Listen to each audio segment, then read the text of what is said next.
கோரிக்கைகளை தீர்க்க முடியாமல் நாமளும் பல ஆண்டுகளாக போராடி கொண்டே இருக்கிறோம். இப்போ நம்ம தமிழ்நாட்டில் ஒரு புதிய தலைமுறையினுடைய ஆட்சி வந்திருக்கிறது. தமிழக வெற்றி கழகம் மாண்புமிகு முதல்வர் விஜய் அவர்கள் தலைமையில் வந்திருக்கிறாங்க. இவர்கள் விவசாயிகளுடைய கோரிக்கைகளை காது கொடுத்து கேட்குறாங்க.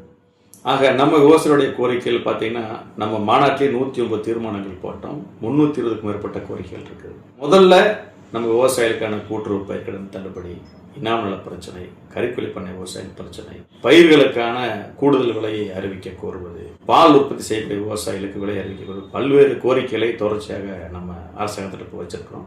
நேற்று இந்த அரசினுடைய பொதுப்பணித்துறை அமைச்சர், அவையுடைய முன்னவர் ஐயா மாண்புமிகு செங்கோட்டையன் அவர்களை சந்தித்து கோரிக்கை மனுக்களை கொடுத்துருக்கிறோம்.